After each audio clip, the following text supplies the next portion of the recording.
Sebelum ke Bung Febri untuk menjawab tadi apa yang disampaikan karena menyebut FA atau Febri Diansyah, saya ingin ke Mbak Rita dulu, Komisioner Kejaksaan. Saya masih tanggung yang tadi. Oke, silakan. Tapi jangan panjang-panjang ya, Prof ya. Nanti saya akan karena ke ini tadi siapa pelakunya. Kan saya tadi sudah secara runut saya sampaikan ya.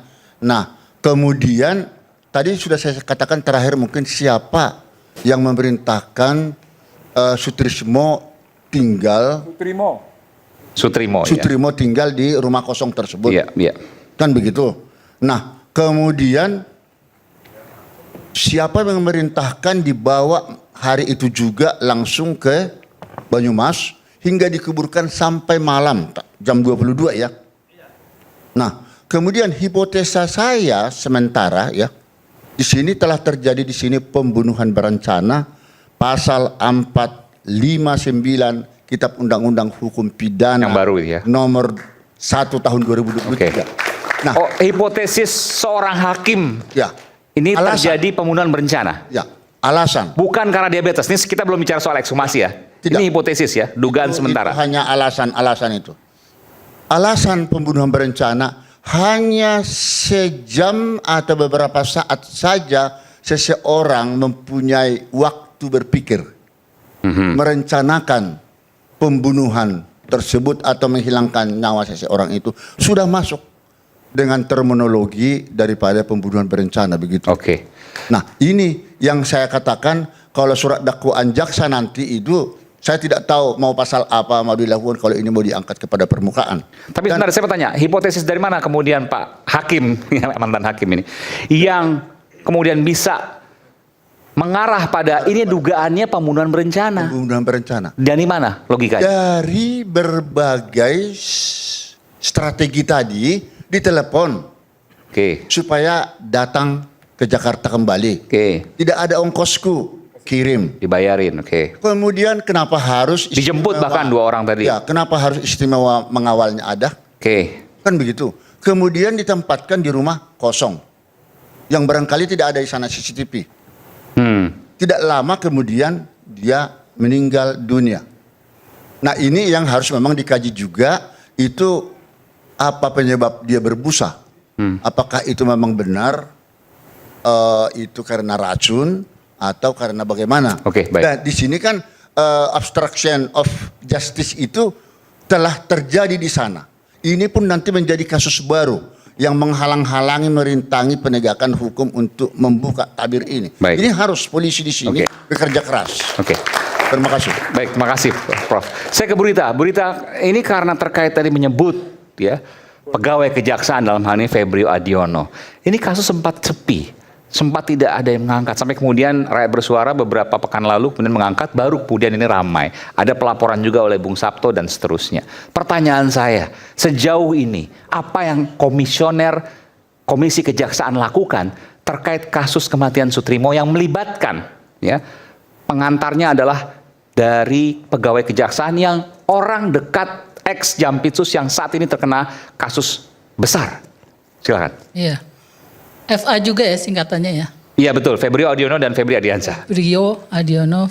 Dan sudah diakui tadi orang dekat dari Sutrimo adalah orang dekat dari FA ada pengacaranya di sini. Adriansyah dan Febrio Adiono yang mengantarkan saat-saat kematian ya.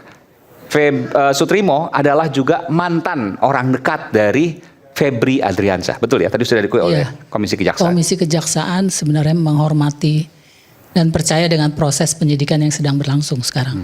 Karena ini adalah peran dari penyidik kepolisian, ini perkara pidana umum ya, kemungkinan akan ke sana ya. Dan itu yang sekarang terjadi. Hanya menunggu, tidak melakukan proses pemeriksaan sama sekali karena ini melibatkan pegawai kejaksaan?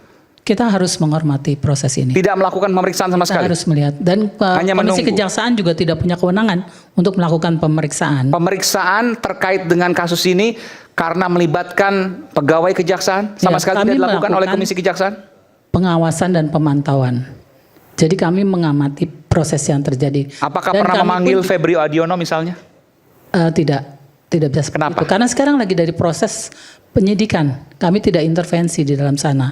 Tapi semua perkembangan, kalau kami memantau proses yang sedang berjalan di Kejaksaan dengan adanya tim 9, Ya, kami memantau dan mendengar penjelasan dari penyidik. Tapi logika gini, mohon maaf Bu Komisioner, bagaimana kemudian bisa melakukan pemantauan pengawasan kalau tidak melakukan pemeriksaan tandingan, dalam artian ya, pemeriksaan tandingan bahwa kita mendapatkan data baru. Bahkan wartawan pun melakukan investigasi jurnalistik untuk kemudian membandingkan nanti dengan hasil yang disampaikan oleh penegak hukum. Misalnya seperti itu. Ya, karena kami tidak melakukan penyidikan.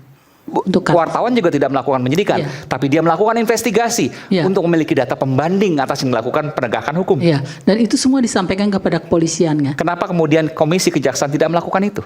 Kami tidak melakukan pengawasan terhadap kepolisian. Bukan. Yang melakukan penyidikan. Karena itu ini terkait kewenangan dengan dari Kompolnas. Pegawai Kejaksaan. Apakah kemudian itu dilakukan pemeriksaan terhadap Febrio Adiono? Itu pertanyaan dan tidak pegawai Kejaksaan apabila dia melakukan pelanggaran pidana, dia akan masuk di dalam proses penyidikan. Dan Komisi Kejaksaan punya peran untuk kemudian mengawasi itu. Nanti kalau kemudian itu terjadi terbukti di dalam persidangan, dia akan masuk ke dalam proses pemeriksaan etik. Ya, jadi ada aturan. Jadi kalau boleh saya tanyakan, apa peran Komisi Kejaksaan dalam kasus ini? Dalam kasus FA, jelas kami melakukan pemantauan dan pengawasan langsung terhadap kerja-kerja. Apa hasilnya? Semua progres yang ada, kami misalnya kami memantau apa yang dilakukan terhadap akhirnya kan dinonaktifkan ya. FA misalnya salah satu.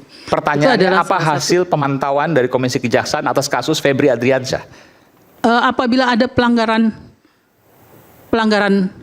hukum dan kemudian etika, itu akan menjadi bagian yang kami rekomendasikan kepada yang sudah dilakukan Bu Komisioner. Iya, secara sejauh berkala, ini tidak ada pelanggaran. Secara berkala kami memberikan melakukan pengawasan dan berdiskusi langsung dengan. Iya, pertanyaan saya apa hasilnya? Hasilnya saya kira progresnya sekarang sudah masuk kepada dalam hal ini misalnya dengan pemeriksaan-pemeriksaan yang semakin banyak dan terakhir kami memantau jalannya persidangan pra-peradilan. Oke, silakan ada pertanyaan mungkin? Cukup. Oke. Ya, tentu bagi saya ini sangat menarik ya, bahwa dengan yang meninggalnya Pak Strimo ini setidaknya kita kehilangan ya saksi penting ya yang bisa memberikan keterangan setidaknya terkait dengan kondisi rumah. Karena tadi saya katakan kasus FA ini sangat terang benderang ketika ditemukannya bukti-bukti berupa uang ya, kemudian emas.